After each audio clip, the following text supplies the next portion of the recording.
नमस्ते। मैं doctor Rishabh Kothari, medical oncologist, Oncowin cancer centre. आज हम लंग कैंसर के बारे में कुछ गैर मान्यता समझेंगे। एक बहुत कॉमन गैर मान्यता है कि पेशेंट की उम्र ज़्यादा है तो कैंसर का ट्रीटमेंट नहीं कर सकते। तो ये बिल्कुल गलत है। पेशेंट का ट्रीटमेंट उम्र से नहीं, उनकी फिजिकल फिटनेस से डिसाइड होता है। और लंग कैंसर में कई बार टारगेटेड थेरेपी, इम्यूनोथेरेपी ऐसे ट्रीटमेंट ऑप्शंस रहते हैं जिसमें साइड इफ़ेक्ट ज़्यादा नहीं रहता है।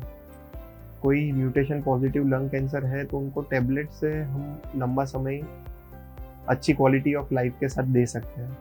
इसलिए सिर्फ उम्र ज़्यादा है इसलिए ट्रीटमेंट नहीं करना है, ये डिसाइड नहीं करना चाहिए। एक बार ऑन्कोलॉजिस्ट का ओपिनियन ज़रूर लेना चाहिए।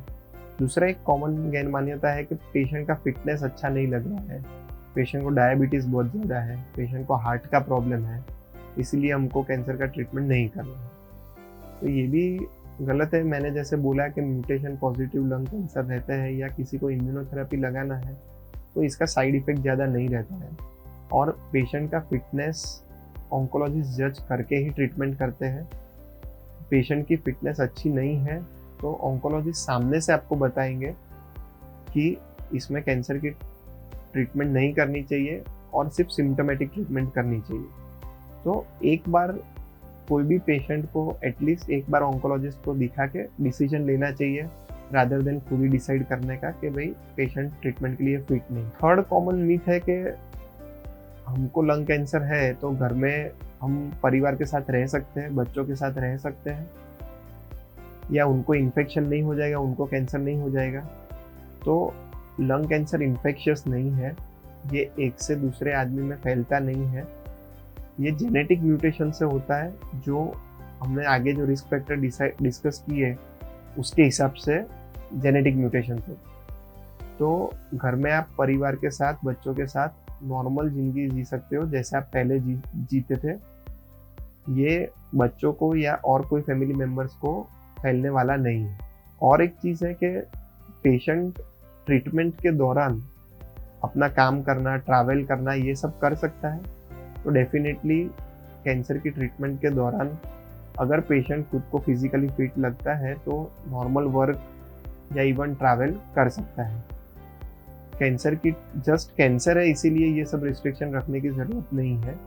टारगेटेड थेरेपी और इम्यूनोथेरेपी में तो ऐसा कोई रोग प्रतिकारक शक्ति कम भी नहीं होता है कि हमको रिस्ट्रिक्शन रखने की ज़रूरत है। कई बार कीमोथेरेपी में इम्यूनिटी कम रहती है तो आपको ऑन्कोलॉजिस्ट सामने से बोलते हैं कि भाई सो एंड सो ड्यूरेशन आप ज़रा ध्यान रखना। और अगर आप ट्रैवल करते हो, वर्क करते हो या घर में किसी को सर्दी जुकाम या ऐसा कोई तकलीफ है तो वो लोगों से खाली दूर रहना है जब तक वो ठीक नहीं होता, क्योंकि आपका रोग प्रतिकारक शक्ति थोड़ा कम रहता है। इसके अलावा कोई और रिस्ट्रिक्शन रखने की ज़रूरत नहीं रहती। और एक कॉमन मिथ रहती है कि लंग कैंसर फैल गया है, स्टेज 4 का हो गया है तो इसका ट्रीटमेंट करने से बहुत फ़ायदा नहीं होगा।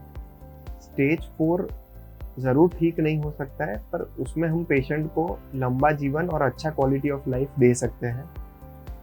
कोई जैसे हमने देखा कि टारगेटेड थेरेपी और इम्यूनोथेरेपी या इवन कोई कीमोथेरेपी के ऊपर पेशेंट्स सालों साल जी सकते हैं। 20-25% पेशेंट्स 5 साल तक जी सकते हैं। तो अगर वो अच्छी क्वालिटी ऑफ लाइफ से 5 इयर्स प्लस जी सकते हैं तो जस्ट बिकॉज पेशेंट को स्टेज 4 है तो ट्रीटमेंट नहीं करना चाहिए, ये एक गैर मान्यता है।